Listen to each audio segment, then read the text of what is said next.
It comes as no surprise, therefore, to learn that religion and science have always been considered to be twin sisters by Islam, and that today, at a time when science has taken such great strides, they still continue to be associated, and furthermore, certain scientific data are used for the better understanding of the Quranic text.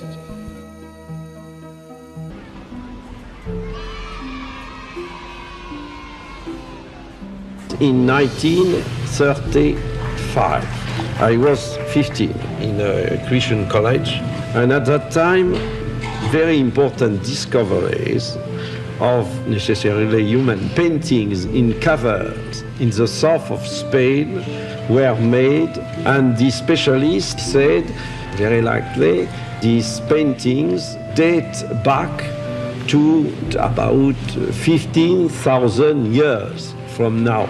In my book of religious teachings, it was written that the first appearance of man on earth dated back to about 40 centuries before Jesus.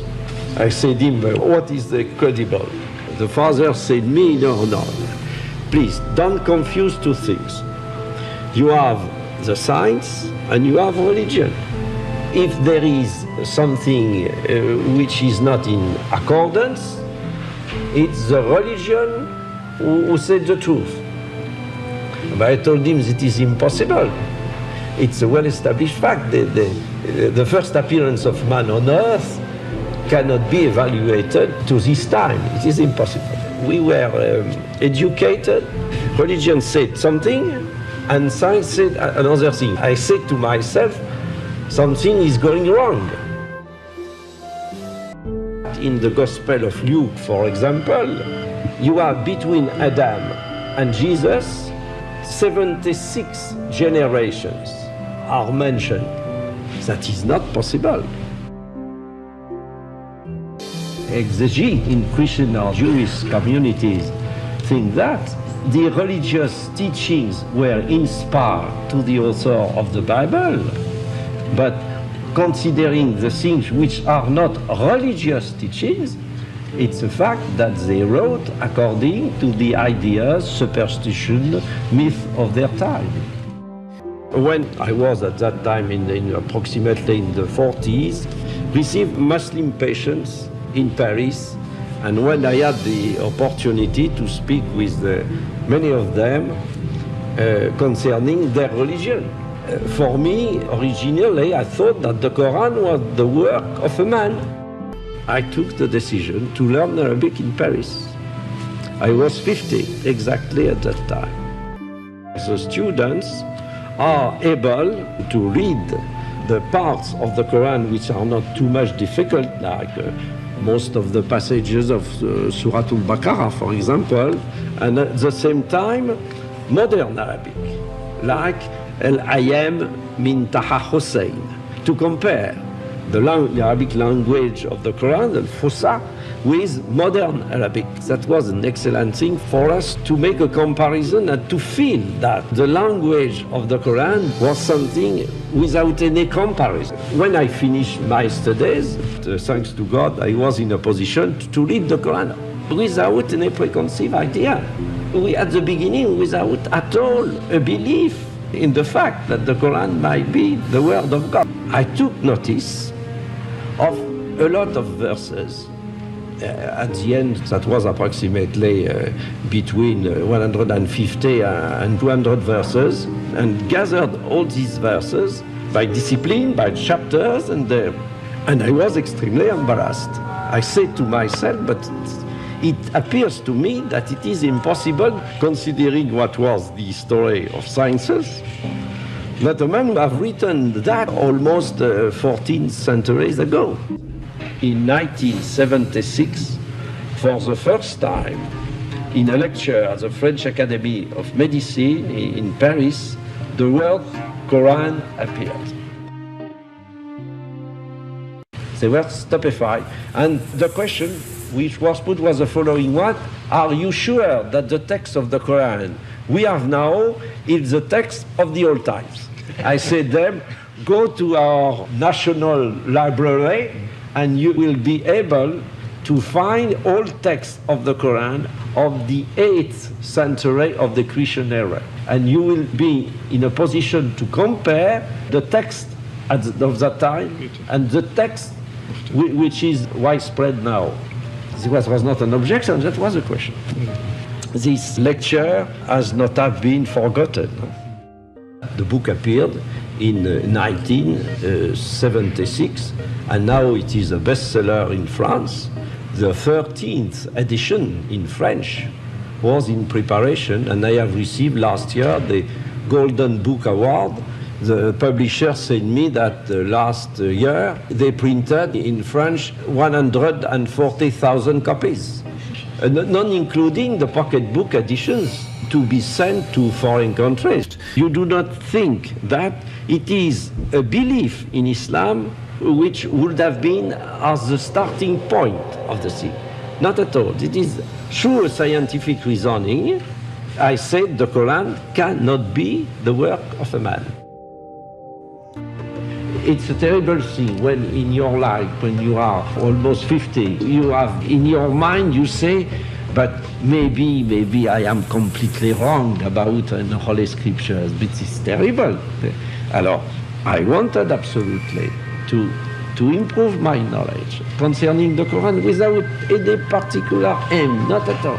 As a medical doctor, particularly attracted to natural sciences and physiology, I must confess that in 1972, when I read the Quran in the original text for the first time, these data concerning man were those which impressed me most. And in view of the state of knowledge in Prophet Muhammad's day, it is inconceivable that many of the statements in the Quran which are connected with science could have been the work of any man. It is therefore perfectly legitimate not only to regard the Quran as the expression of revelation, but also to award it a very special place on account of the guarantee of authenticity it provides and the presence in it of reflection which, when studied today, appear as a challenge to human explanation. I suppose that my explanations are enough for everybody one who is objective and sincere to say the Quran cannot be the work of a man. Suppose I was born in a Muslim family. Suppose my name would be Mohammed Bukhari instead of Maurice Bukhari. Be sure that I would have been very proud of that. Do you imagine that I would have made such a work? You will see, since you are young in the future, maybe after several decades, when I shall be a dead man, you will note that many people among the scientists are accepting to take into account this compatibility between religions and science. What I think is the truth, nothing more. For the Bible, always for the Quran. But for the Quran, I see that I could not find something in contradiction with science.